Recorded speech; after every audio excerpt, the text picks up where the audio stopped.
किसी के मन में छुपे असंतोष को पढ़ लेना आसान नहीं होता है, पर यह असंतोष कहीं लालच का रूप ना ले ले, इससे सतर्क रहना बहुत जरूरी है।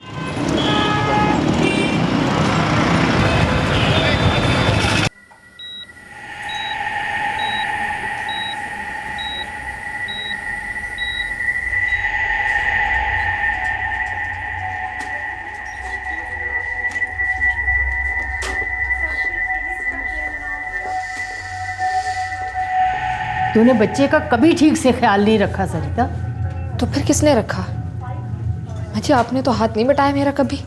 हाँ सरिता बस करो, ये कोई वक्त है? तुम दोनों अपना झगड़ा फिर से शुरू मत करो। तुम और तुम्हारी माताजी वक्त देखकर झगड़ा करते हैं क्या धीरेन्द्र? लड़ना बंद करो सरिता, हमारी बच्ची अंदर जिंदगी और मौत से लड़ रही है। आई एम सॉरी, हम बच्ची को नहीं बचा पाए। आप जब तक उसे हमारे पास लाए तब तक उसकी हालत बहुत खराब हो चुकी थी।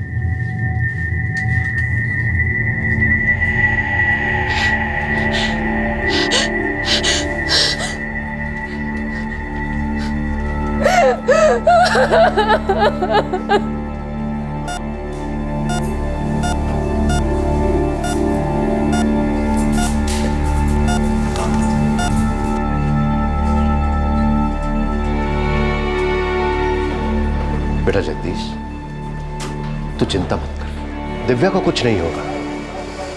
प्रेरणा बेटा तू मेरे पास आ जा, मैं तुझे चॉकलेट दिलाता हूँ। हाँ शाबाश। कौन सी वाली खाएगी? लाइट। अच्छा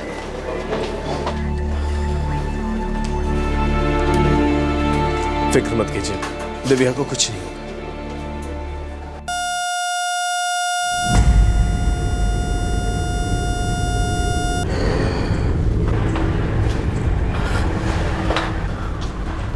हम इंटरनल ब्लीडिंग रोक नहीं सके। जी वो आई एम सॉरी, हमने पूरी कोशिश की थी। Excuse me.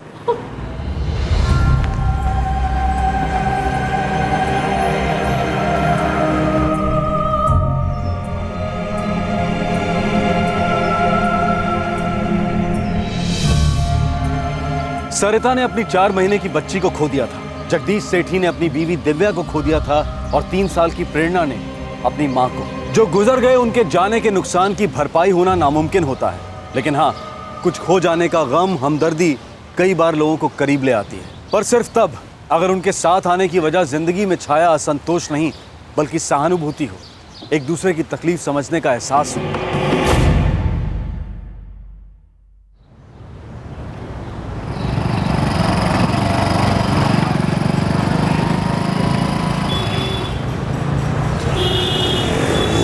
क्या हाल है जगदीश? अरे ललित कैसा है? मस्त है यार, आजा बैठ जा। और प्रेरणा कैसी है? अच्छी है यार, बड़ी हो रही है। अभी भी नाना नानी के साथ रहती है? हाँ यार, यहाँ तो मैं और बाबूजी हैं, कैसे संभालेंगे? दिव्या भाभी को गए 6 साल हो गए। हाँ यार, मुझे तो अब भी यकीन नहीं होता, लगता है जैसे मायके गई है अभी वापस आ जाएगी। जगदीश मान ले सच्चाई को, कम से कम अपने लिए ना सही प्रेरणा के लिए तो मान ले। अरे यार तू अपना वो प्रवचन लेके वापस शुरू मत हो जाना। शादी कर ले, सेटल हो जा, प्रेरणा के लिए माँ ले आ, वही तेरा घिसा पिटा रिकॉर्ड। वही रिकॉर्ड बजाने अरे वाला। नहीं। सुन सुन सुन, मैं एक फैमिली को जानता हूँ। उनकी एक बेटी है सरिता, तलाकशुदा है। करीब 6 साल पहले उसकी बच्ची गुजर गई। एक बार मिल तो ले, देख तेरा परिवार फिर से बस जाए। इससे अच्छा और कुछ नहीं हो सकता। सही तो कह रहा है ललित, प्रेरणा अब 9 साल की हो गई। शरद जी और लाजवंती जी की उम्र भी काफी हो गई। कब तक ख्याल रखेंगे उस बच्ची का? प्रेरणा को अब घर लाने का वक्त आ गया है बेटा।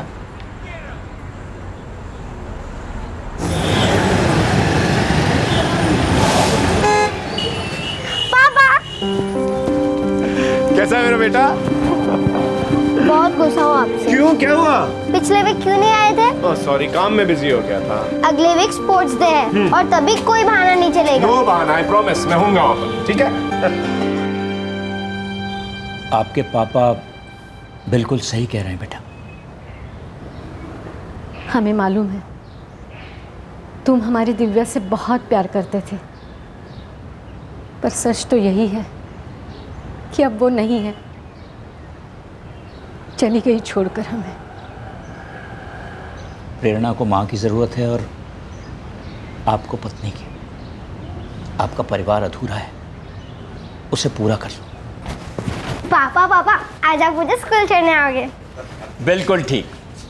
आज हम तुम्हारे पापा को तब तक काम पर नहीं जाने देंगे जब तक वो तुम्हें स्कूल छोड़कर नहीं आएंगे। हाँ कह दीजिए, अब फैसला ले ही लीजिए। बुढ़ापे के बारे में भी तो सोचिए।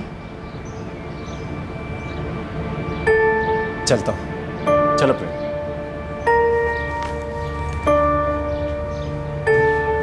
अब धीरेन्द्र को भूल जा। कैसे भूल जाऊँ माँ? उस घर में बहुत तकलीफों से गुजरी हूँ। अपनी बच्ची खोई, पागल हो गई थी मैं। तू हमेशा से गर्म दिमाग की रही है और हमने ही तुझे बिगाड़ा है। हर काम तेरे हिसाब से हो ये ज़रूरी नहीं। माँ, आपको और पापा को तो मुझ में खोट दिखता है। सरिता, सारी गलतियाँ उनकी ही है, ऐसा तो हो ही नहीं सकता। हमें खुद के दोष कभी नजर ही नहीं आते, हमेशा दूसरे ही गलत दिखते हैं। देख बेटा, जगदीश बहुत अच्छा लड़का है।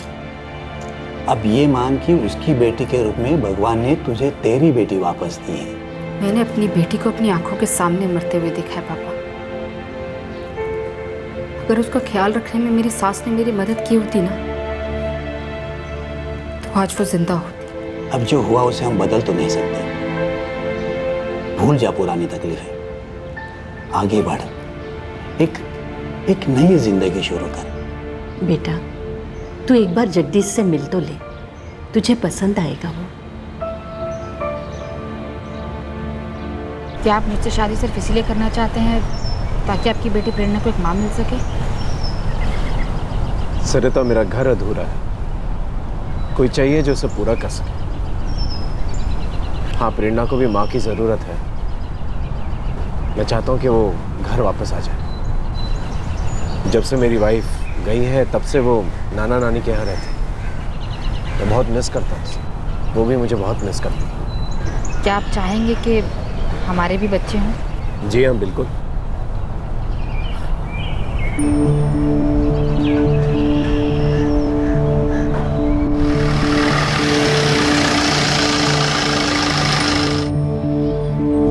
वेलकम हो, आओ।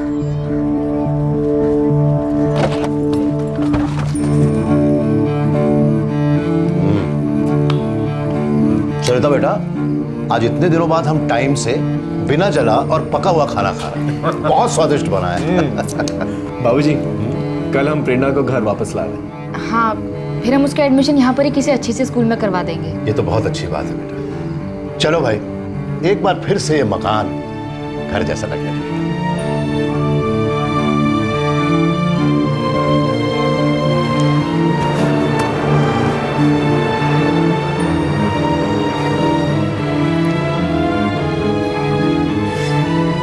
मामी, बंद करो गंगा जमुना बहाना। मैं थोड़ी ना कोई हमेशा के लिए जा रही हूँ। शुभ शुभ बोल बेटा। अब तू आ या ना, हम दोनों तुझे मिलने के लिए हर हफ्ते वहां टपकने वाले। नाना, अपनी दवाई टाइम से खा लेना और नानी को परेशान मत करना। ओके नानी अम्मा, ओके।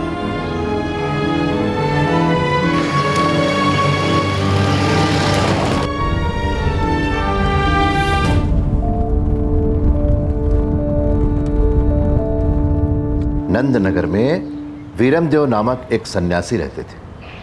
बहुत ही परोपकारी थे। ईश्वर भक्ति से जो भी समय बचता उसे दद्दू, मम्मी को बैंगन पसंद नहीं था ना? बैंगन? क्यों बेटा? बस यूं ही, मुझे भी नहीं पसंद।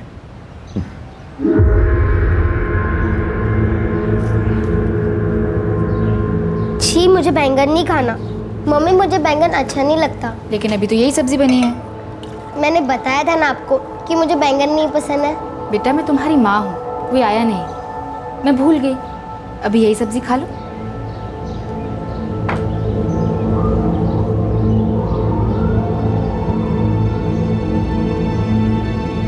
उनके इस परोपकार से प्रसन्न होकर ईश्वर ने उन्हें एक दिव्य शक्ति दे दी थी। सोनाली मैम का क्लास 5 बजे खत्म हो जाता है। मालूम है मुझे। रोज आधा घंटा वेट करना पड़ता है निकलने के लिए। अरे तो तब तक कुछ पढ़ लिया करो ना। मुझे और भी काम होते हैं तो आते आते देर हो जाती। रोज? ना, मुझे ऐसे जवाब देना ठीक बात नहीं। और फिर आधा घंटा वेट कर भी लिया तो कौन सी तुम्हारी जान निकल गई? मेरे लिए कोई बात नहीं मम्मा, सोनाली मैम के घर पे काम होता है। और स्टूडेंट क्लास के बाद वेट करे, उन्हें वो अच्छा नहीं लगता। बातें मत बनाओ प्रेरणा, ऐसा कुछ भी होता तो मुझसे खुद नहीं बोल देती। वो मुझे बोलती है ना।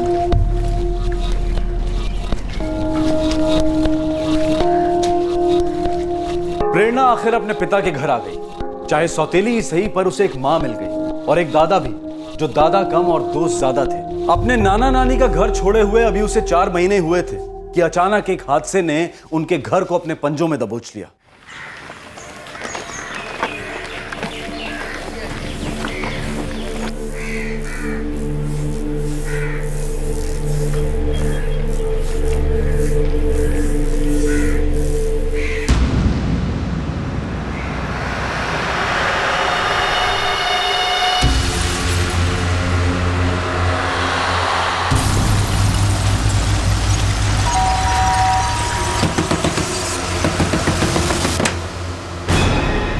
क्या हुआ सरिता जी? श्याम भाई साहब, हमारे घर से धुआं निकल रहा है, बहुत डर लग रहा है मुझे। आपने कुछ गैस पर रखा तो नहीं था? नहीं, धुआं बाबूजी के कमरे से निकल रहा है। चाबी तो है ना आपके पास? हाँ जी। आइए देखते हैं। जी।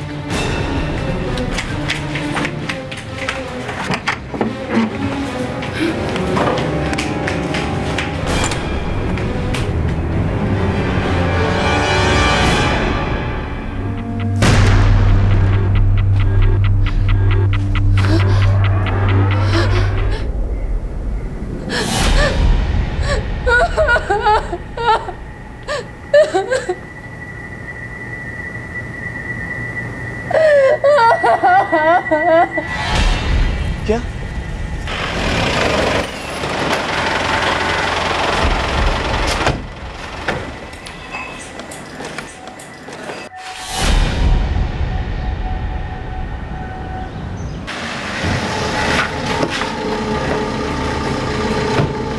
फीस जमा करने के बाद मैं मार्केट तक गई थी सर।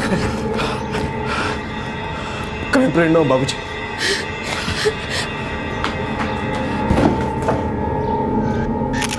जी मैं घर से निकली कोई 4-4:15 बजे। घर में कोई काम चल रहा था? जी वो ऊपर वाले कमरे में कुछ काम चल रहा था। मजदूर? आज वो जा चुके थे। 3 बजे। वापस नहीं लौटे? जी वो उनकी छुट्टी हो गई थी। इतनी जल्दी? हमेशा इतनी जल्दी छुट्टी होती है उनकी? जी नहीं, वो मैंने ही उनसे बोला था, क्योंकि आज के दिन बाबूजी को कोई शोर शराबा नहीं चाहिए था। सिर्फ आज के दिन? जी हाँ, वो कोई 2 लोग आए थे उनसे मिलने। कौन थे 2 लोग? मेरे लिए बेटा, मैं देखता हूं। अरे सुजीत, आओ आओ आओ अंदर आओ। सरिता, मेरी कुछ जरूरी मीटिंग है इन लोगों के साथ। और बेटा तुम जरा ऊपर मजदूरों से कह देना कि आज की छुट्टी कर। जी अच्छा। आई। हाँ बेटा, प्रेरणा से कह देना कि मुझे बीच में डिस्टर्ब न करे, मैं कुछ जरूरी काम करूं। जी ठीक है।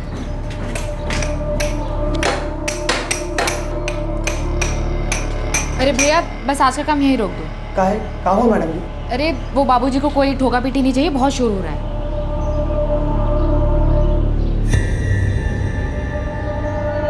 जगदीश भाई साहब, आज की मजदूरी आपको पूरी ही देनी होगी। मैडम जी ने काम खुद रुकवाया है, मजदूरों ने काम नहीं रोका। ठीक है, मैं पहले पता तो कर लूं, फिर आपको फोन करता हूँ। हाँ जगदीश, बाबूजी ने बोला मुझे, वो कमरे में कोई ज़रूरी मीटिंग कर रहे हैं। अच्छा तो एक काम करो, तुम मजदूरों को पूरी दिहाड़ी दे दो और उन्हें जाने दो, ठीक है? ठीक है, ये लीजिए। और फिर मैंने उन्हें जाने को बोला। आपकी बेटी प्रेरणा वो कब आई?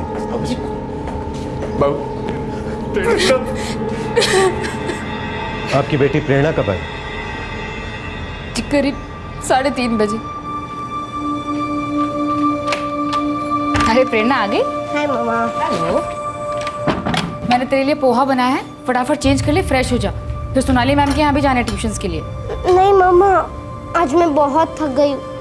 स्कूल में स्पोर्ट्स डे था ना, इसलिए आज क्लास की छुट्टी कर लूँ। नो बेटा, नो छुट्टी। और फिर मैम की फीस भी देनी है ना आज। प्लीज मम्मी, सिर्फ आज के दिन ही, पक्का एक्स्ट्रा क्लासेस जाऊंगी। चलो ठीक है, लेकिन मुझे तो जाना होगा ना फीस देने के लिए, 1 वीक से ऊपर हो गया है। दद्दू के पास जाने को दिखाना है। अरे नहीं, अभी उनको डिस्टर्ब नहीं करना, वो एक मीटिंग में बिजी हैं। उन्होंने कहा है फ्री होकर तुमसे खुद आकर मिलेंगे। तुम जब तक जाओ चेंज करो, फ्रेश हो जाओ। ओके। फिर प्रेरणा को नाश्ता करा के मैं करीब 4:15 साढ़े 4 बजे निकल गई। बाय बेटा। बाय मम्मा। अरे मम्मा, मैम को बोल देना कि आज मेरी तबीयत बहुत खराब है। ठीक है। जब मैं 6 बजे वापस आई तो देखा धुआं निकल रहा था। फिर अंदर आके देखा तो ये हथौड़ा, ये वो मजदूर इस्तेमाल कर रहे थे।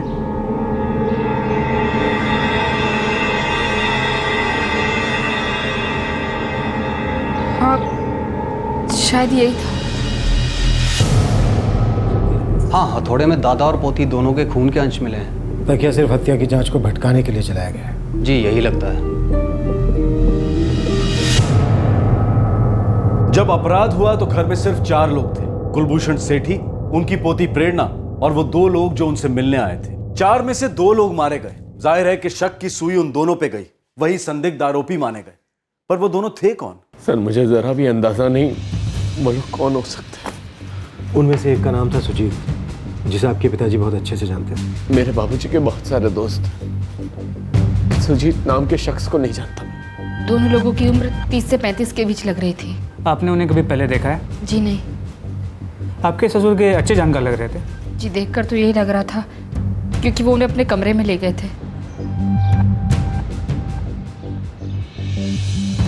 सरिता जी, कल हम एक स्केच आर्टिस्ट को बुलवाएंगे। क्या आप उनका हुलिया बता पाएंगी? जी हाँ, मैंने उन्हें ठीक से देखा था, काफी याद है मुझे।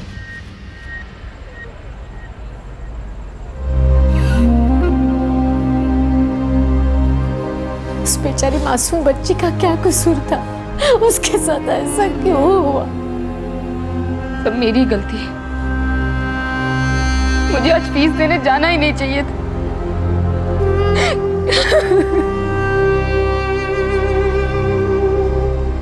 सर, परसों तक डिटेल्ड पोस्टमार्टम रिपोर्ट्स आ जाएंगे। बॉडी हैंड ओवर कर सकते हैं। जितना जल्दी हो सकता है पता करो। फैमिली की हालत खराब है। और वो जो 2 आदमी मिलने आए थे, उनका कुछ पता चला? कल तक स्केचेस बन जाएंगे। सोचने वाली बात यह है कि घर से कुछ भी चुराया नहीं गया। सर, लगता है कि कुलभूषण जी का इनके साथ कुछ पंगा था। शायद उसी को शांति से बैठ के सुलझाना चाहते थे। घर में चल रहे काम के ठेकेदार और मजदूरों को पूछताछ के लिए बुलाओ। हो सकता है जैसा दिख रहा हो असलियत में एकदम उससे अलग हो। हथौड़ा ऊपर से लाया गया, फिर दादा और पोती को मारा गया। सरिता जी ने खुद जाने के लिए बोला था। ये लोग दोपहर में ही घर से निकल गए थे। हत्या में इस हथौड़े का इस्तेमाल किया गया था। बोल दो तुम लोगों का नहीं है? तो हमारा ही है, पर काम के बाद सारे औजार हम वहाँ ऊपर ही छोड़ के चले जाते थे। ऐसा करते साहब हमको 2 हफ्ते हो गए। सर, आप हम लोगों को बेकार में परेशान कर रहे हैं। आप जांच कर लो। ये मेरे भरोसे के आदमी है, पिछले 3 साल से मेरे साथ ही काम कर रहे हैं। नहीं सर, हमने ऐसी कोई आवाज़ नहीं सुनी। आपका घर तो उनके बिल्कुल बगल में है, तो ये जो कंस्ट्रक्शन का काम चल रहा है, इसकी जो खटपट की आवाज़ है, ये आप लोगों को सुनाई देती होगी? जी, सुनाई तो देती थी। कुलभूषण और प्रेरणा अगर चीखे होंगे तो वो भी सुनाई देनी चाहिए। जी, देनी तो चाहिए। ये जगदीश और सरिता, इनकी हाल ही में शादी हुई थी ना? ये उन दोनों की दूसरी शादी थी। मतलब सरिता प्रेरणा की सौतेली माँ? जी, लेकिन ऐसा नहीं है सर। वो बहुत अच्छी इंसान है। वो अपने परिवार के साथ साथ प्रेरणा की भी बहुत अच्छे से देखभाल करती थी। आप पूछना क्या चाह रहे हैं? देखिए, घर से कुछ चोरी नहीं हुआ। अलमारी में पैसे थे, गहने थे, लेकिन कुछ नहीं गया।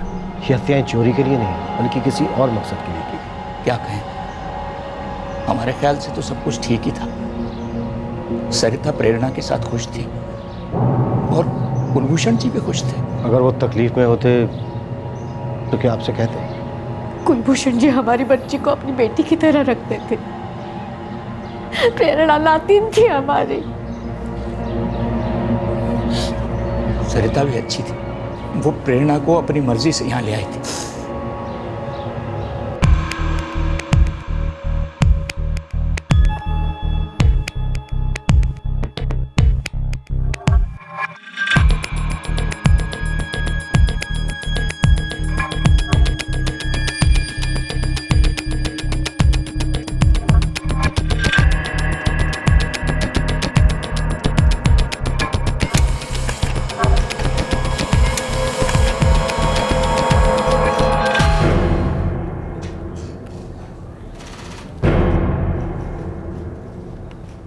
जी नहीं सर, मैं नहीं जानता इन्हें। ये दोनों आपके पिताजी से मिलने आए थे। सर मुझे नहीं लगता, मैं इनसे पहले कभी मिल भी चुका हूँ। सर, वो जो 2 लोग थे उन्हें कुलभूषण जी बहुत अच्छे से जानते थे, मगर सुजीत नाम का उनके कॉन्टैक्ट लिस्ट में कोई नहीं है, ना ही उस दोपहर उनकी किसी से बात हुई थी। चोर चक्कर तो नहीं है? अजीब बात है, सुजीत नाम का एक आदमी घर आता है जो कुलभूषण जी के बहुत करीबी है, लेकिन उनके बेटे ने उसका नाम तक नहीं सुना। जगदीश, क्या तुम्हें सच में नहीं पता कौन है ये सुजीत? क्या मतलब सरिता? मैं क्यों झूठ बोलूंगा? कुलभूषण जी ने उस दिन सुबह सिर्फ एक कॉल किया था। अब यही कॉल सुलझा सकते हैं उस केस की कुत्ती। किसे किया था ये कॉल? अरुण जी, क्या आप मेरे यहाँ आ सकते हैं? जी बिल्कुल कुलभूषण जी, कुछ अर्जेंट है? ऐसा ही समझ लीजिए। अरुण कादरा, कुलभूषण सिटी का वकील।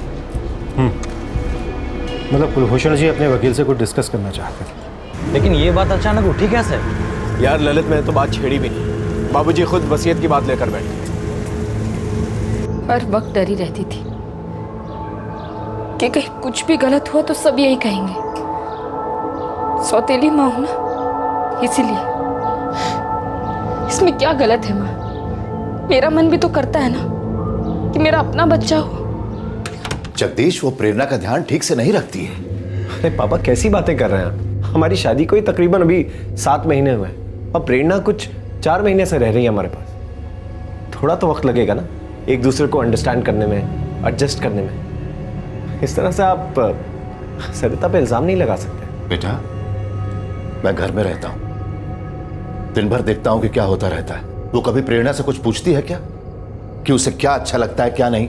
कभी बात नहीं करती उससे कि स्कूल में क्या हो रहा है, क्या चल रहा है, जैसे कोई भी माँ पूछेगी।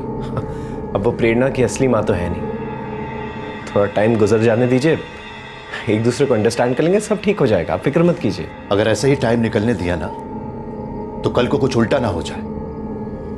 तुम उसके पति हो, शायद इसीलिए तुम्हें ठीक से दिखाई नहीं देता, लेकिन मैं तुम्हारा बाप हूं। मैं बस इतना ही कहूंगा, जरा संभल कर। सिर्फ इसलिए क्योंकि मैं उसकी सौतेली माँ हूँ? देखो सरिता, मैं जानता हूँ इस बात का कोई खास मतलब नहीं, मैं बस इतना कह रहा हूँ कि तुम प्रेरणा का ख्याल थोड़ा और रखो, दैट्स ऑल। जगदीश, हमारे बच्चे भी होंगे ना? हाँ होंगे सरिता, लेकिन प्रेरणा भी मेरी बच्ची है।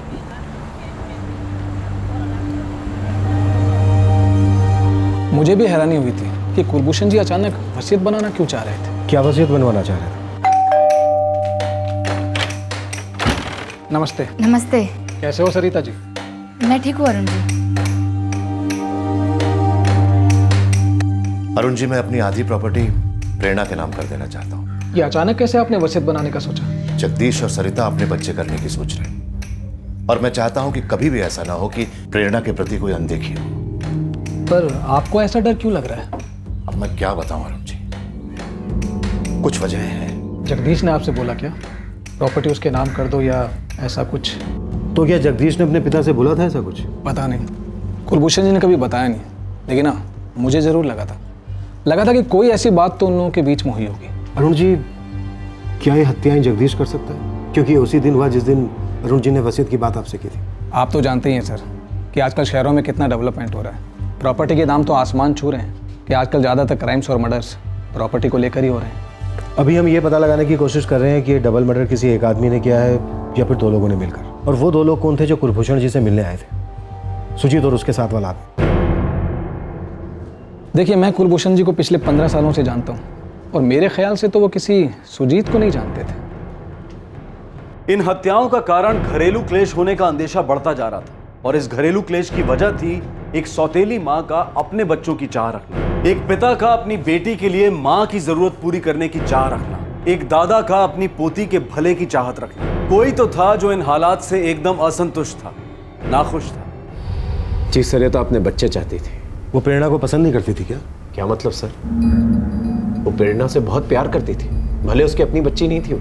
देखिए सर, जब से मेरी पहली पत्नी का देहांत हुआ तब से ही प्रेरणा जो है अपने नाना नानी के यहाँ रहती। वो तो 7 साल के बाद मेरे पास रहने को आई। अब थोड़ा वक्त तो लगता ही है ना घुलने मिलने में। आपको इस बात का पता था कि आपके पिताजी अपनी वसीयत बनवा रहे थे और आधी प्रॉपर्टी प्रेरणा के नाम करना चाहते थे? जी पता था। सही फैसला है जगदीश। मैं नहीं चाहता कि मैं कभी ये महसूस करूं। काश कि मैंने ये किया होता। इसीलिए मैं वो अभी कर रहा हूं, ताकि अफसोस की कोई गुंजाइश ही ना बचे। बाबूजी, आपको क्या लगता है मैं प्रेरणा का ख्याल नहीं रखूंगा? मेरी बेटी है वो। बेटा, मुझे तुम्हारी कोई फिक्र नहीं, लेकिन जैसे जैसे समय गुजरेगा और सरिता के और तुम्हारे बच्चे होंगे, सरिता बदल सकती है और वो तुम्हारा चीजों को देखने का नजरिया भी बदल सकती है। मैंने उनसे कहा भी था कि चिंता ना करें, ऐसा करने की कोई जरूरत नहीं है। सरिता को इसका पता था? जी हाँ, पता था। जगदीश, जगदीश, क्या हम ऊपर वाले कमरे में शिफ्ट हो सकते हैं? ऐसे अचानक क्यों? बस वो थोड़ी सी प्राइवेसी चाहिए थी। नीचे रहती हूँ तो बाबूजी हर वक्त घूरते रहते हैं, हमेशा शक भरी नज़रों से देखते हैं कि जैसे मैं बस उनकी प्रॉपर्टी के पीछे पड़ी हूँ, बस अपने बच्चे चाहती हूँ, जैसे और कोई फीलिंग्स है ही नहीं मुझ में।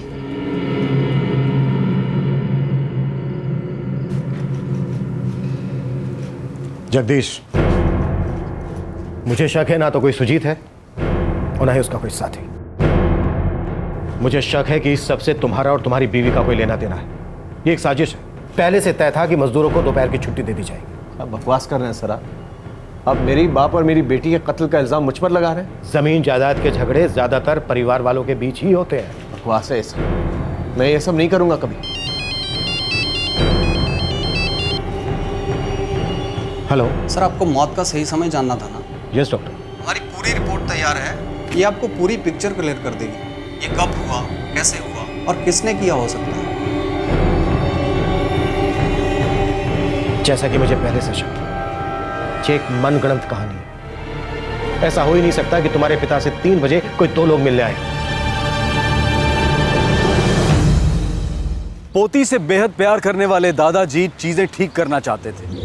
अपनी पोती के भविष्य को सुरक्षित करने के लिए उन्होंने एक योजना बनाई। किसी दूसरे ने अपने आप को सुरक्षित करने के लिए साजिश करके उनकी वो योजना खत्म कर दी। ये शब्द काश भी कितना अजीब होता है ना।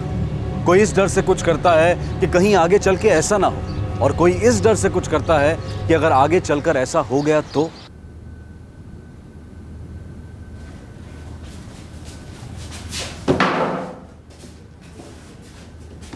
क्या बात है सर? आपने उस दिन मार्केट से कुछ नहीं खरीदा, वापस लौटते वक्त साथ में कुछ नहीं लाया? जी नहीं, उसके हाथ में कुछ नहीं था। जी उनका पर्स था। जी मैंने मार्केट से कुछ नहीं खरीदा। आपके पास घर की चाबी थी, आप खुद खोलकर भी तो चेक कर सकती थी। घर से बहुत धुआं निकल रहा था सर, मैं बहुत डर गई थी। सोनाली मैडम को आपने 4:30 बजे फीस दी। कोई 4:30 बजे वो फीस देने आई थी। पक्का? जी पक्का। प्रेरणा की तबीयत ठीक नहीं है, इसलिए आज वो आएगी नहीं। ठीक है, लेकिन उससे कह दीजिएगा कि और क्लासेस मिस नहीं करें। उस दिन मेरी ट्यूशन क्लास 5 बजे थी, मंगलवार, मुझे अच्छे से याद है। 1-1.5 घंटे तक मार्केट में आप फालतू में भटकते, वहाँ से कुछ खरीद कर नहीं लाई। मैंने बताया ना सर आपको कि मैंने कुछ नहीं खरीदा। असल में आपको बॉडीज के जल जाने का वेट जो करना था। ये आप क्या कह रहे हैं? आप मुझ पे इल्जाम लगा रहे हैं। आपने अपने ससुर और बेटी का मर्डर किया है। सॉरी, सौतेली बेटी। आपके घर से सोनाली मैडम के घर के बीच की दूरी है मुश्किल से 20 मिनट की, लेकिन वापस लौटने में आपको इतना ज्यादा वक्त लगा। अब इसकी कोई ना कोई वजह तो होगी ना। ये आप क्या झूठी बातें बना रहे हैं मेरे खिलाफ? झूठी बातें आप बना रही हैं, मनगढ़ंत कहानी आप सुना रही हैं। आपके ससुर की मौत का असल टाइम है 2 बजे, उन 2 लोगों के घर आने से काफी देर पहले। और प्रेरणा की मौत का टाइम है 4 बजे, आपके घर से निकलने से बस थोड़ी सी देर पहले। और आपने उन मजदूरों को घर से जाने के लिए कहा 1:30 बजे, प्रेरणा के घर आने से काफी देर पहले, और तब तक आप अपने ससुर का मर्डर कर चुके थे। सर, मजदूर 3 बजे नहीं, लगभग 1:30 बजे के आसपास ही खाना खाकर चले गए। जाहिर सी बात है, आप अपने ससुर के इस फैसले से नाखुश थी कि वो आधी प्रॉपर्टी प्रेरणा के नाम कर रहे थे। अरुण जी, मैं अपनी आधी प्रॉपर्टी प्रेरणा के नाम कर देना चाहता हूँ। जगदीश ने आपसे बोला क्या प्रॉपर्टी उसके नाम कर दो या ऐसा कुछ? मुझे जगदीश को लेकर कोई फिक्र नहीं है, लेकिन सरिता वो प्रेरणा को पसंद नहीं करती। दरअसल वो प्रेरणा को अपने आप से दूर कर देना चाहती है। मैं आया नहीं हूँ तुम्हारे। मैंने ऐसा कब कहा? आप मुझसे गुस्सा क्यों होती हो? सारा दिन तुम्हारे नखरे नहीं झेल सकती।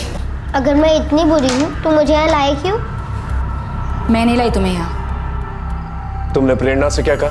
बस सबको मौका चाहिए ना मुझे कोसने का। अगर मैं उसकी सगी माँ होती तो ये सब कुछ नॉर्मल माना जाता ना, लेकिन नहीं, मैं सौतेली हूँ ना, इसीलिए करो सब मुझ पे शक। पापा को लगता है कि मैं सच नहीं बोल रही हूँ। अब एक ही बात बार बार तो नहीं बोल सकती ना दद्दू। बेटा मुझे लगता है कि वो आंखों से देखता नहीं, सिर्फ सुनता है, इसीलिए उसे बात ठीक से समझ में नहीं आ रही है। आप मेरे और जगदीश के बीच झगड़ा करवाना चाहते हैं ना? आप जगदीश को खुश नहीं देख सकते? आप मुझे खुश नहीं देख सकते? बेटा मैं तुम लोगों को खुशी देखना चाहता हूं, और जहां तक मेरी खुशी का सवाल है तो वो प्रेरणा में बसती। तुम उसे मां जैसा प्यार दो, उसे खुश रखो, बस मुझे और कुछ नहीं चाहिए। प्रेरणा मेरी बेटी नहीं थी। अपनी बेटी को तो मैं बहुत पहले ही खो चुकी थी। मैं बस अपना बच्चा चाहती थी और वो सब प्रेरणा के नाम कर रहे थे। मैंने बहुत तकलीफों के बाद फिर से जिंदगी बनाने की कोशिश की थी। मैं जगदीश के साथ अपना घर बसाना चाहती थी और मेरे ख्वाब को मिट्टी में मिलाया जा रहा था।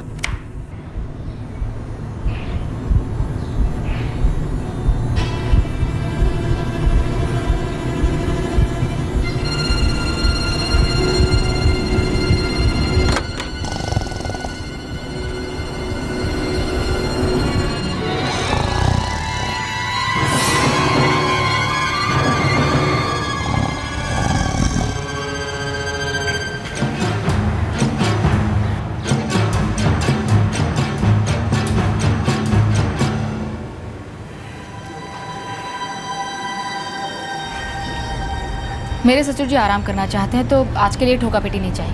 ठीक है मैडम जी, पर हमारा दिहाड़ी पूरा दिन का ही देना पड़ेगा। ये लीजिए।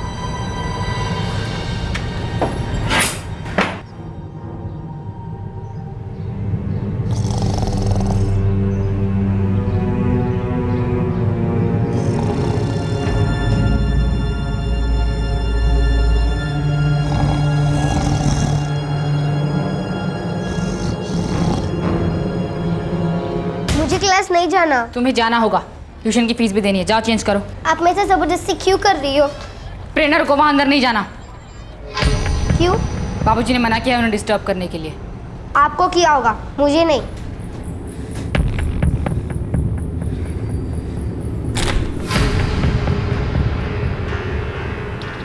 मैंने कहा ना तुझसे वहां नहीं जाना, वो सो रहे हैं।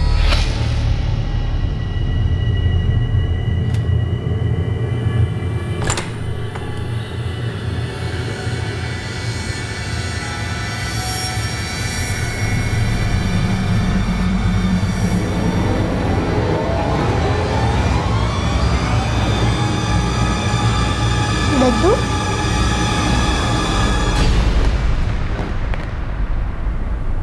दद्दू,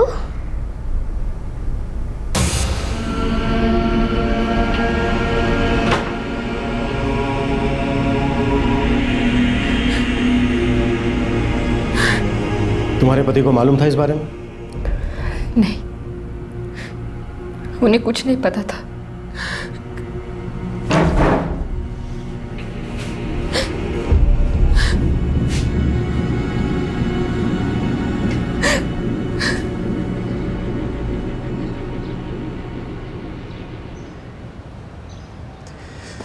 मैं तो फिर से अपना घर बसाना चाहता था, बस।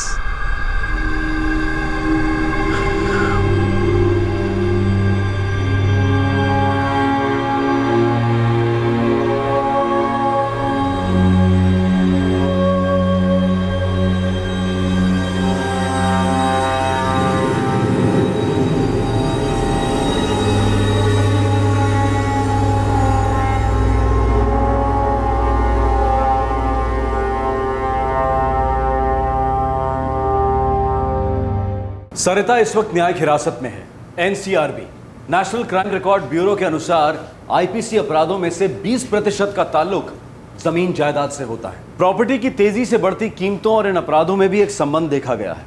इन अपराधों में से काफी अपराधों के तार परिवार के अंदर जुड़े पाए गए। जो आपके पास नहीं है उसकी चाहत रखना, कोशिश करना एक महत्वाकांक्षा मानी जा सकती है, मकसद माना जा सकता है, लेकिन उसे जोर जबरदस्ती से हासिल करना, उसके लिए अपराध का सहारा लेना, यह लालच की हद ही माना जाएगा। असंतोष एक ऐसा बीज है जिसे लालच का कटीला झाड़ बनने में ज्यादा वक्त नहीं लगता। दिल पे लगी चोट, परेशान दिमाग, इन कारणों से अक्सर सही सोचने समझने की ताकत चली जाती है और ऐसे में कई बार इंसान समझदारी का दायरा फांद बैठता है। लालच अक्सर एक इंसान को शैतानी दिमाग में बदल देता है और वो अपनी इच्छाएं पूरी करने के लिए बेकाबू हरकतें करने लगता है। अगर इस असंतोष के बीज को असलियत की मिट्टी में बोया जाए, सब्र के पानी से सींचा जाए और आपसी बातचीत की हवा में पनपने दिया जाए तो इससे एक समझदारी का फूल खिल सकता है। हमें बेहद सतर्क रहने की जरूरत है कि कहीं हमारा असंतोष, हमारी निराशा हम पे सवार ना हो जाए, और अगर ऐसा हो जाए तो उस पर तुरंत लगाम कसने की जरूरत है ताकि हालात ऐसी जगह ना जा पहुंचे जहां बाद में हमें यह महसूस हो कि काश हमने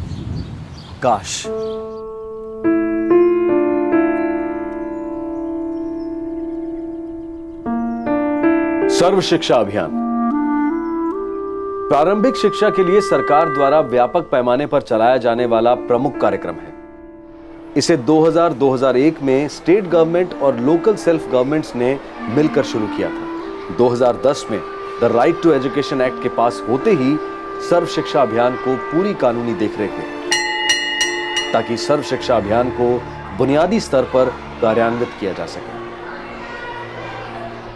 बुनियादी स्तर पर ज्यादातर जगहों पर चीजें बिल्कुल अलग हैं, क्योंकि ये सारी योजनाएं, ये सारे प्रोग्राम्स आखिर में लोगों द्वारा ही चलाए जाते हैं। ऐसे लोग जो खास तौर पर इन योजनाओं के लिए ही नियुक्त किए गए हैं, जिन पर इन कार्यक्रमों को चलाने की जिम्मेदारी है, ये उनकी रिस्पॉन्सिबिलिटी है कि ये सारी योजनाएं उन लोगों तक पहुंचे जिन्हें इनकी जरूरत है।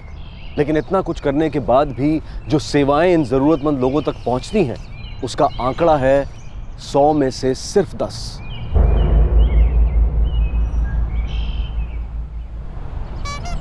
मसाला मुड़ी ए मुड़ी बार मजा मसाला मुड़ी ए बूढ़ी बार मजा मसाला मुड़ी जाल मुड़ी बूढ़ी बार मजा।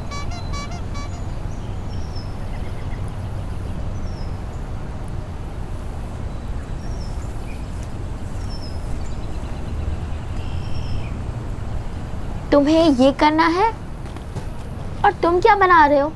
तुम्हें ऐसा ही बनाना है, बिल्कुल ऐसा। मौसमी दीदी, हम लोग बाहर खेलने जाए, फिर आके स्कूल का काम कर लेंगे। हाँ हाँ पक्का कर लेंगे। वो तो तुम दोनों ने कर दिया। एक बार बाहर खेलने जाओगे तो दिन ढलने से पहले वापस नहीं आओगे, और जैसे ही वापस आओगे वैसे ही तुम दोनों के पेट में चूहे दौड़ने लगेंगे, फिर चद्दर तान के सो जाओगे। अब जाने भी देना, वरना सच में रात हो जाएगी। फिर तो हम कुछ खेल भी नहीं पाएंगे, सारे दोस्त आ गए होंगे। बहस करने में तो तुम दोनों से कोई नहीं जीत सकता। पढ़ाई में भी सबको हरा कर दिखाओ ना। पहले अपना स्कूल का काम खत्म करो, फिर जहाँ जाना है जाओ। मैं बाहर से कपड़े लाने जा रही हूँ, मेरे वापस आने तक स्कूल का काम खत्म होना चाहिए।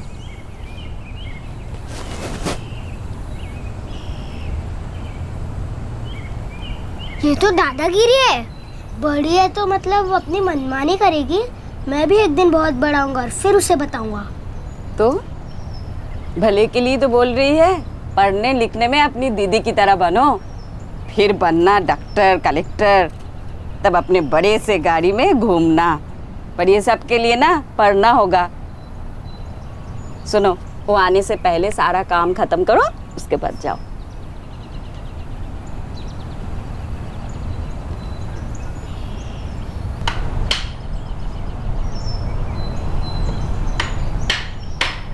अरे नारायण, ये दोनों कुर्सियां आपने को कल तक देनी है। शेखरदा, लकड़ी का काम तो मैं कर दूंगा, पर ये तार का काम तापोस से करा लो, वो कर देगा। ठीक है, तुम अपना काम कर दो, मैं उससे बात करूँ। ठीक है दादा।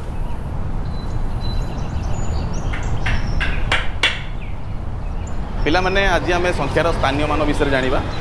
ଯେମିତିକି ମୁଁ ଲେଖିଛି 1 10 100 1000 ଅୟୁତ ଲକ୍ଷ ନିୟୁତ କୋଟି ଆଉ ସଂଖ୍ୟା ଲିଖିଛି କ'ଣ 4 3 5 1 3 2 9 8 8ର ସ୍ଥାନୀୟ ମାନ ହେଉଛି 8 1 9ର ସ୍ଥାନୀୟ ମାନ ହେଉଛି 9 10 2ର ସ୍ଥାନୀୟ ମାନ ହେଉଛି 200 3ର ସ୍ଥାନୀୟ ମାନ ହେଉଛି 3000 ଆଚ୍ଛା ପିଲାମାନେ ତୁମେମାନେ ବର୍ତ୍ତମାନ ଏଇ ସଂଖ୍ୟାଟିକୁ ନିଜ ନୋଟବୁକ୍ରେ ଲେଖ ଆଉ ପ୍ରତ୍ୟେକ ସଂଖ୍ୟାର ସ୍ଥାନୀୟ ମାନ ମୋତେ ଜଣାଅ।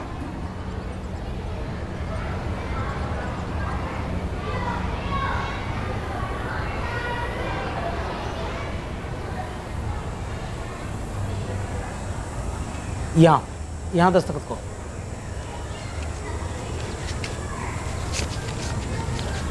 ये लो, यहाँ साइन करो।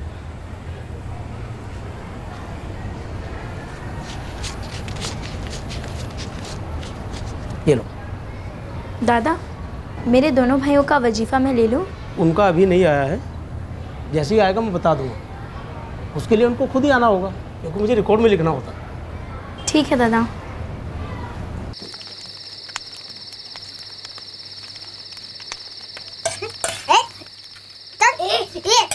आई देबू खाने के समय झगड़ा नहीं, खाना खाओ। ये सब इसने शुरू किया बाबा मैंने कुछ भी नहीं किया, झूठ मत बोल। शुरू किसी ने भी किया हो, अभी 2 थप्पड़ लगाऊंगा सब बंद हो जाएगा ये। चलो खाना खाओ। इन बंदरों का वजीफा कब मिलेगा? पता नहीं माँ, थोड़ी देर लगेगी। मेरे पिछले साल का वजीफा भी तो मुझे अब मिला है, इसमें तो हमेशा देर लगती है। भगवान का शुक्र है बेटा, कम से कम हम तुम लोगों को पढ़ा तो पा रहे हैं।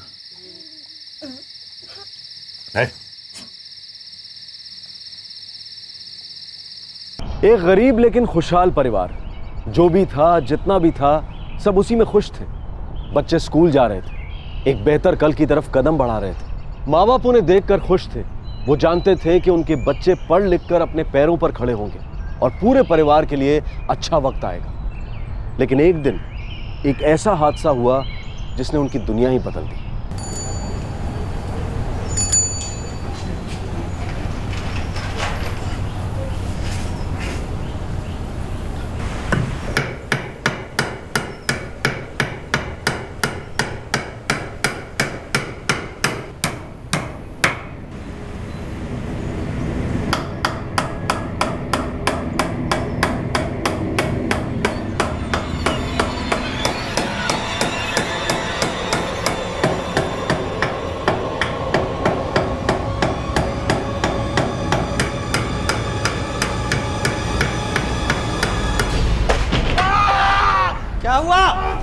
क्या हुआ नारायण? अरे बाहर निकाल, खींच नारायण, बाहर खींच, बाहर निकाल। अरे चंदन, बसन, इसका पैर निकाल, बैठा बैठा बैठा।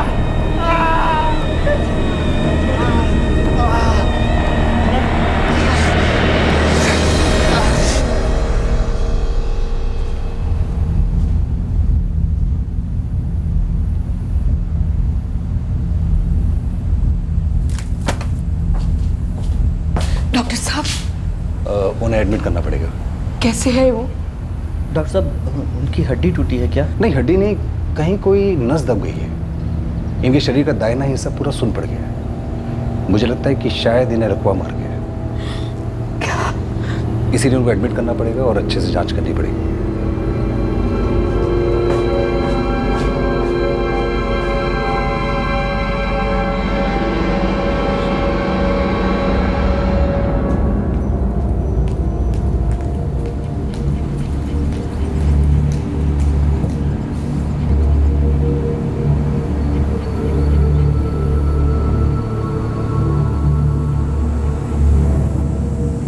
हम 3 दिनों में आपके पति को यहाँ से छुट्टी दे देंगे, लेकिन आपको हर सप्ताह उन्हें जांच के लिए यहाँ पर लाना पड़ेगा। ये कब तक ठीक होंगे? माने पहले जैसे चलना फिरना कब शुरू करेंगे? अब ये बताना तो बड़ा मुश्किल काम। देखिए, हो सकता है कि कुछ महीने लग जाए या फिर हो सकता है कि थोड़ा सा ज़्यादा समय लग जाए, लेकिन एक बात है कि आपको इनका ध्यान रखना पड़ेगा। आपके पति को लकवा हुआ है।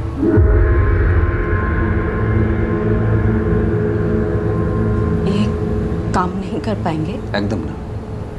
जब तक ये बिल्कुल ठीक नहीं हो जाते ये कोई काम नहीं कर सकते। मैंने आपका कार्ड देखा है।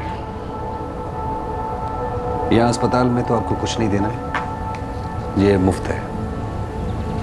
दवाइयों का खर्चा होगा। अभी तक जो दवाइयाँ खरीदी हो तो काफ़ी महंगी थी। हाँ, इसकी दवाइयाँ महंगी होती हैं और आगे भी होंगी।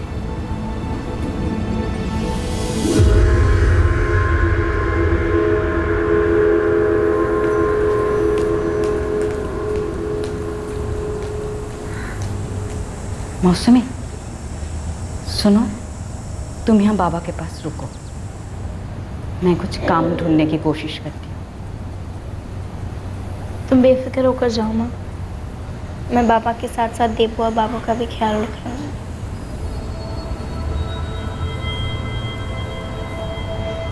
माँ, लेकिन तुम जाओगी कहाँ और क्या काम करोगी?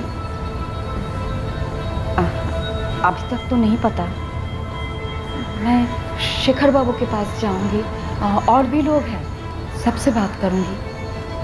कुछ ना कुछ तो करना ही होगा ना बेटा।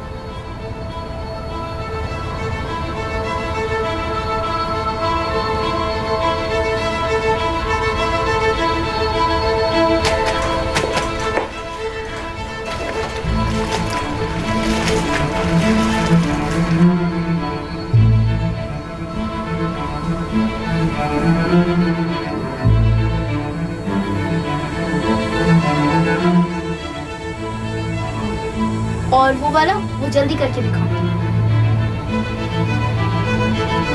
देबू, अपना दिखाओ। दूसरा वाला भी करो।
देबू बाबू, जल्दी चलो, मुझे घर पे बहुत सारा काम है।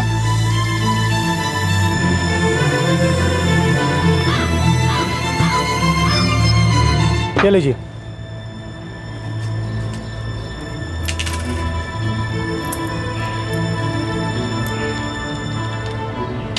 ₹425। 75 रुपये अगले महीने दूँ तो चलेगा? ठीक है, लेकिन अगले महीने दे देना। पहले से तेरे ऊपर 150 रुपया बकाया है। जानती।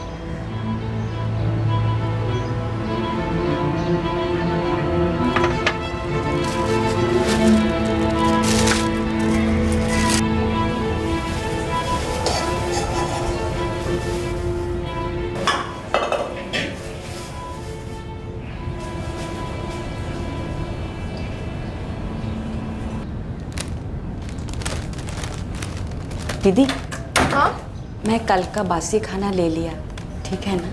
हाँ हाँ ठीक है, पूछने की ज़रूरत नहीं है। जो भी कुछ बचा कुचा रहता है ना, ले लिया कर, ठीक है?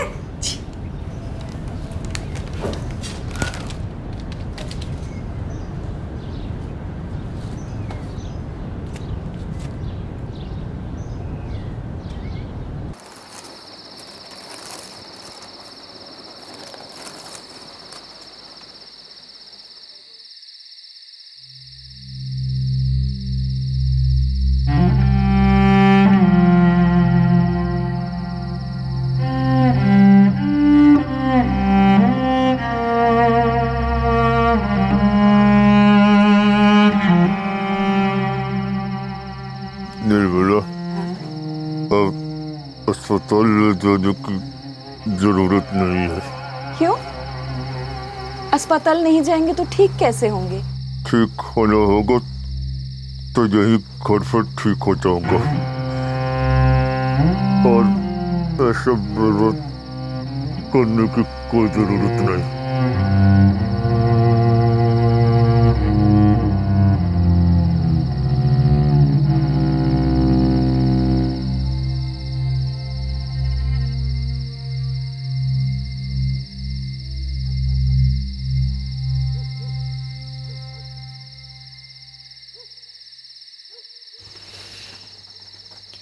माँ, तुम परेशान मत हो।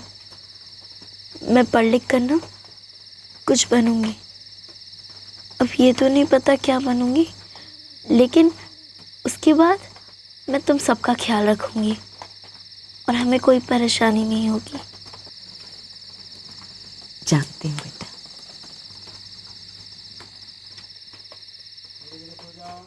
एक साल बीत गया।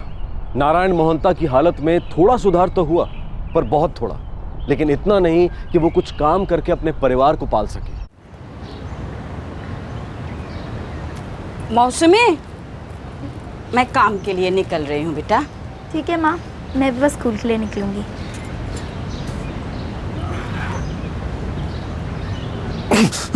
बाबा बाबा बाबा संभाल के। बाबा आप आराम करो। एक साल से तो आराम ही कर रहा हूँ बेटा।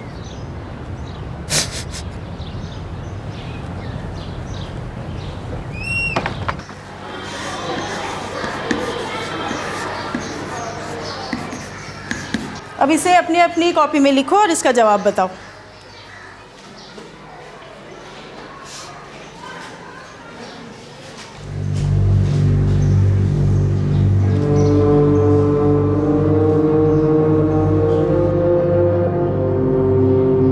ठीक है दादा, मैं माँ से कह दूंगी। किंतु जरा जल्दी करना, साल शुरू हो गया है और तुम्हें अपनी एडमिशन फीस भी देनी होगी। जी दादा।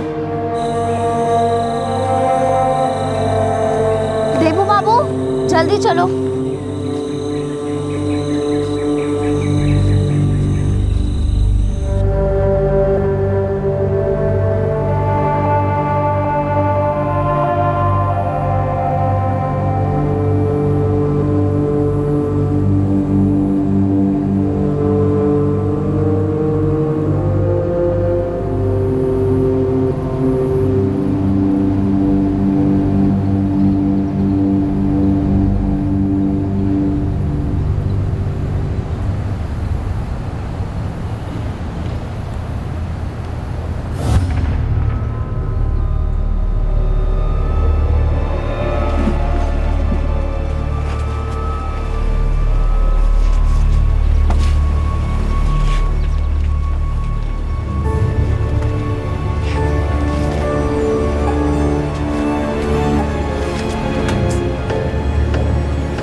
माँ, वो स्कूल की फीस देनी है।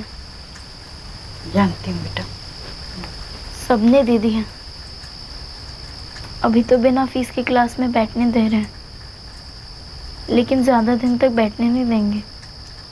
अगले महीने कोशिश करती हूँ बेटा। तू तो जानती है इस घर में जो कुछ आते हैं, घर के खर्चे और तेरे बाबा की दवाइयों में खर्च हो जाती है। खाने के नाम पर भी रेहान भाई के घर के बच्चे खुचे से पेट पाल रहे हैं हम। जानती हूँ अम्मा, मैं तो बस आपको बता रही थी।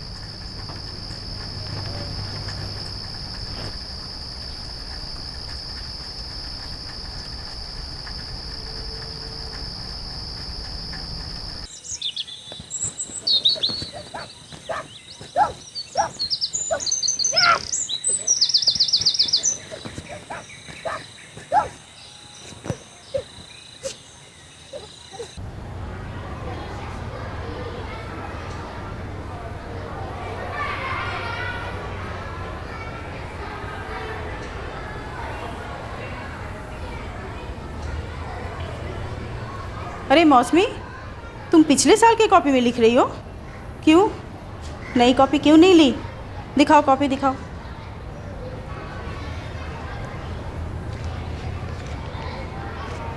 अरे ये क्या, तुम तो कॉपी के पीछे की कवर में ही लिख रही हो। मौसमी, तुम एक होनहार छात्रा हो, तुम्हें तो इन सब चीज़ों का ख्याल रखना चाहिए कि नहीं? अब ऐसे लिखोगी तो याद कैसे करोगी कि कहाँ क्या लिखा? हाँ, एक नई कॉपी ले लो। चलो।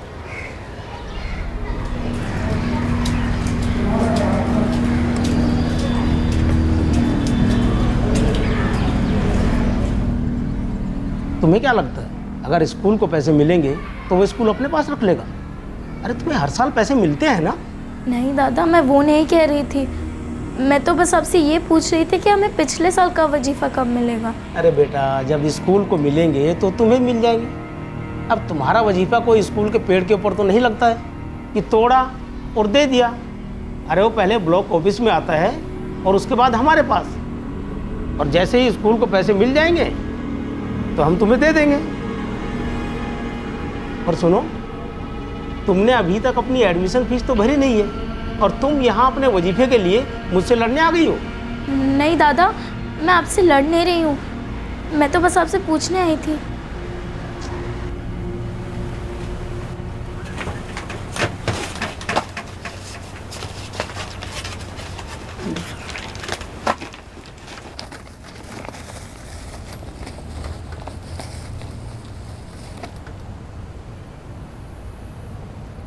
क्या ढूंढ रही हो बेटा?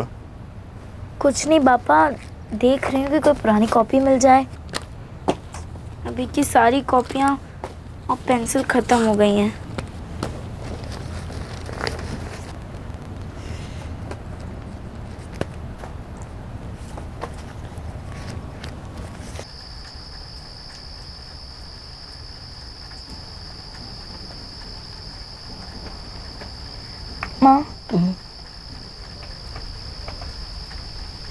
माँ, मुझे 10 रुपए चाहिए।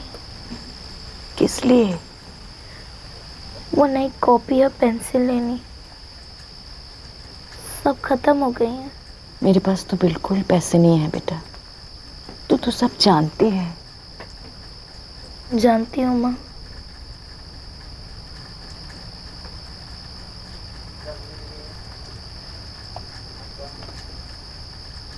चलो बच्चों, अब जल्दी से इस सवाल का जवाब बताओ।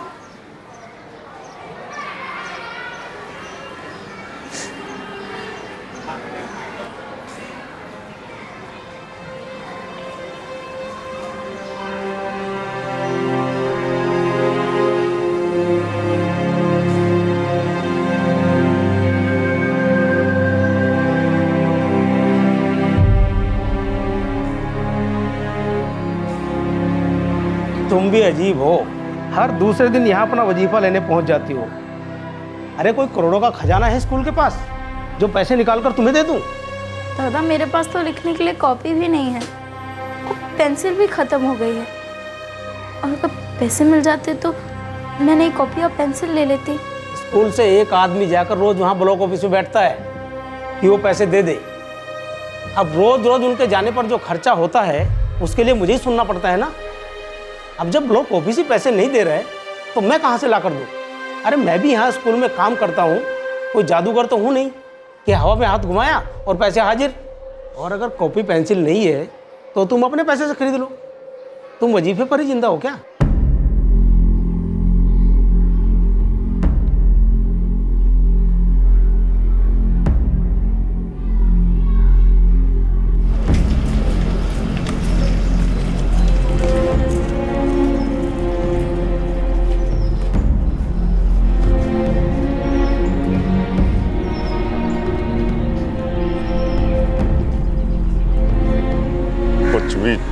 चलेगा दादा, कोई छोटा सा काम ही दे दो। देखो नारायण, मैं तुम्हें कोई भारी काम तो दे नहीं सकता। कील भी लगाने का काम करोगे क्या? कुछ भी चलेगा दादा। ठीक है, तो कल से आ जाओ। और हाँ, यहाँ रोज काम आएगा ये तो मैं नहीं कह सकता, जब आएगा तो कर देना तुम। ठीक है दादा।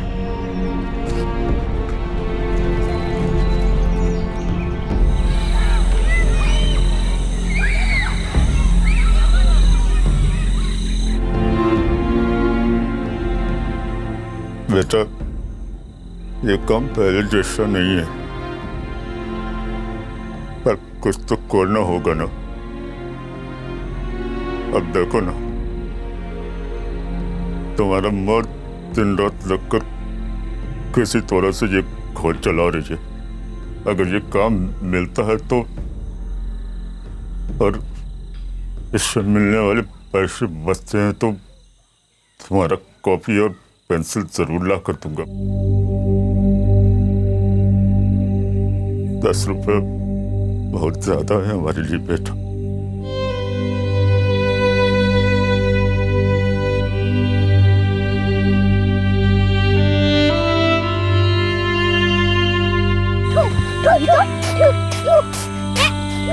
बेबू बाबू, गीतू, मौसमी कहाँ है? घर में होगी। क्यों, तुम्हारे साथ स्कूल नहीं गई? बीमार है क्या? वो तो 1 हफ्ते से स्कूल नहीं जा रही है। क्यों? वो कह रही थी कि मास्टर जी की बातें सुनकर क्या करे जब वो लिख ही नहीं सकती। बेटा, अगर तुम स्कूल नहीं जाओगे तो तुम्हारी पढ़ाई खराब हो जाएगी बेटा। हाँ, मुझे स्कूल नहीं जाना। एक तो हमें वजीफ़ा नहीं मिल रहा है, ऊपर से क्लास में लिखने के लिए मेरे पास एक कॉपी भी नहीं है। पुरानी सारी कॉपियाँ भरी हुई हैं, देबू और बाबू की भी कॉपियाँ भरी हुई हैं। जब तक मुझे एक नई कॉपी और पेंसिल नहीं मिल जाए, मैं स्कूल नहीं जाऊंगी माँ।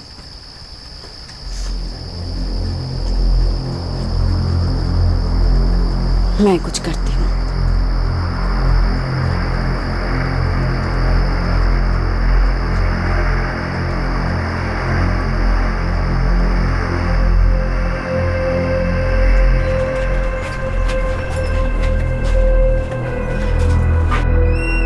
आज मैं ना तुझे मेरी कॉपी नहीं दे डाला, ठीक है?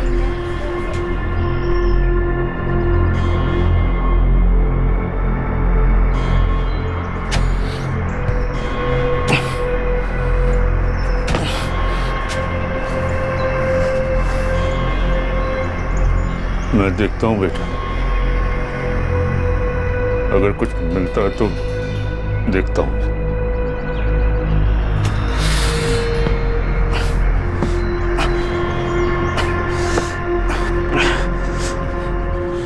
₹10। उसे जो चाहिए था वो थे सिर्फ ₹10, एक नोटबुक और एक पेंसिल के लिए।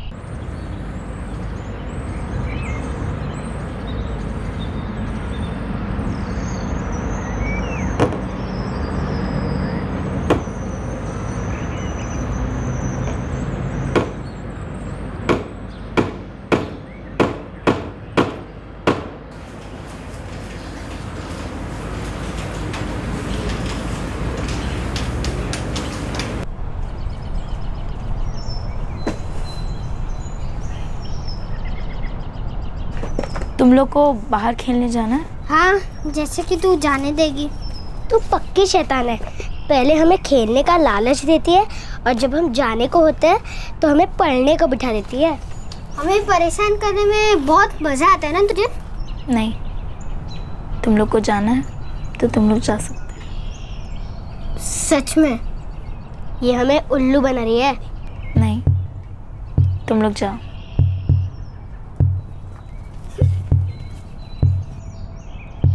चल चल जल्दी।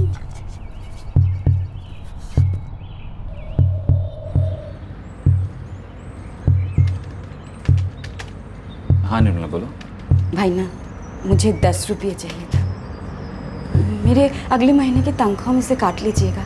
10 रुपये चाहिए ना? इतना हिचकिचा क्यों रहा? देता हूँ रुको। मेरी बेटी है ना, उसकी कॉपी और पेंसिल के लिए बहुत दिनों से मांग रही थी। ये लो।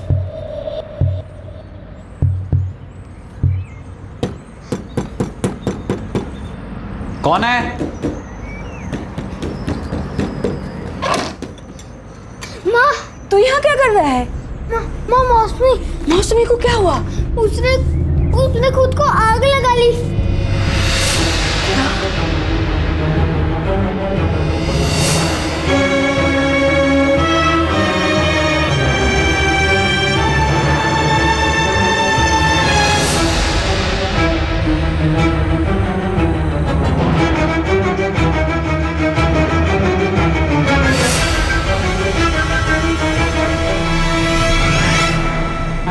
तुम कहीं जिम दिखला हाँ यहाँ लोग कहीं से मला से पूरा जोड़ जाए जिसे हाँ हे भगवान बंशी नहीं होता को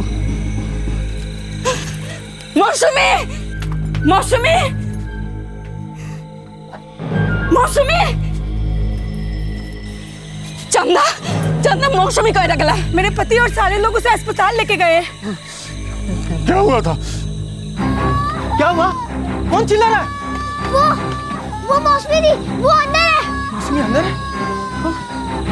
मौसमी मौसमी मौसमी मौसमी मौसमी मौसमी मौसमी किसी ने तो हमें स्कूल का काम भी करने नहीं दिया, बोला कि बाहर जाकर खेलो। हम लोग बाहर गए, फिर अंदर क्या हुआ हमें नहीं पता। चलो चलो अस्पताल चलते हैं। किट रेडी करो, आओ फास्ट फास्ट।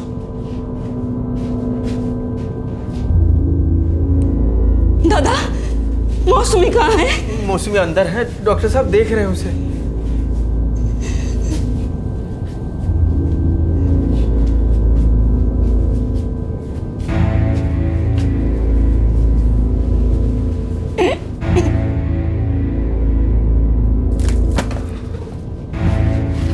उसका 65% शरीर जल गया है। डॉक्टर साहब मैं एक बार उससे मिलना चाहती हूँ। देखिए अभी वो बेहोश है, उसकी हालत बहुत नाजुक है, आप थोड़ा इंतजार करिए। मुझे पुलिस में इन्फॉर्म करना पड़ेगा, ये पुलिस का मामला है।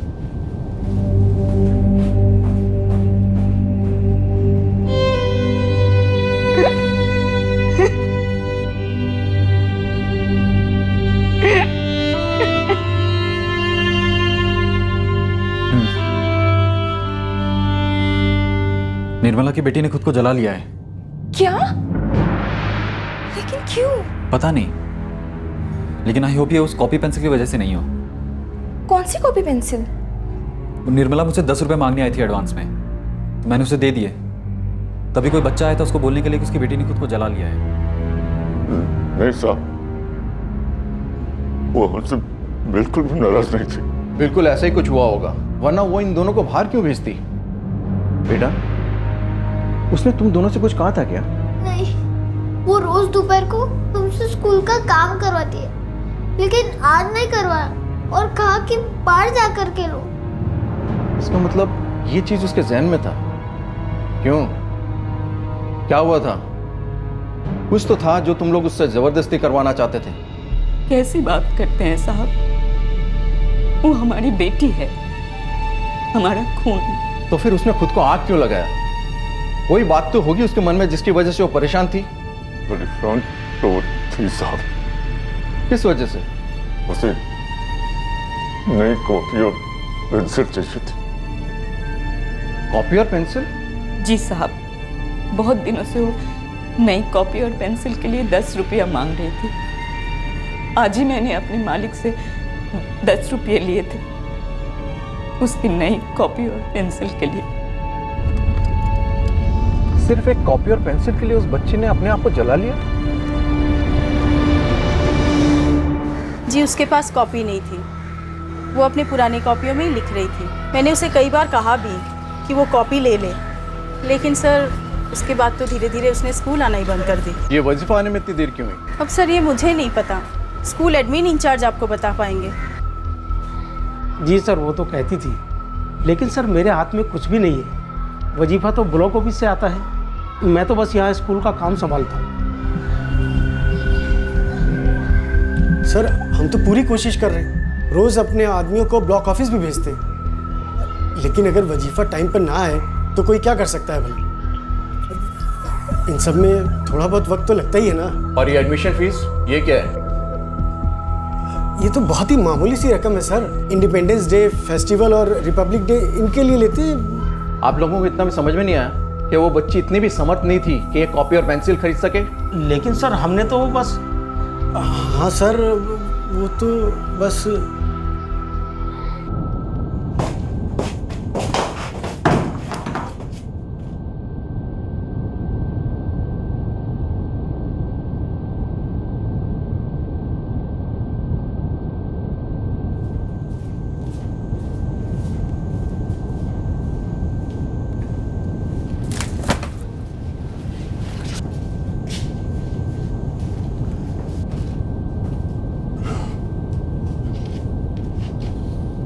सॉरी, हम मौसमी को बचा नहीं पाए।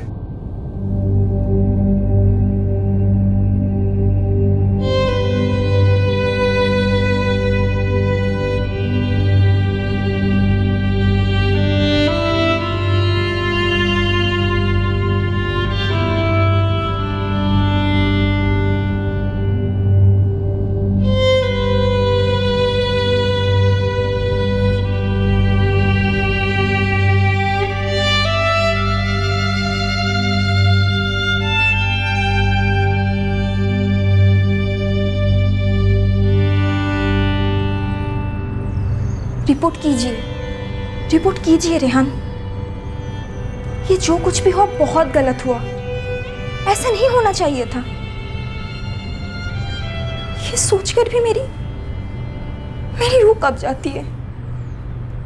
अब कुछ कीजिए रेहान।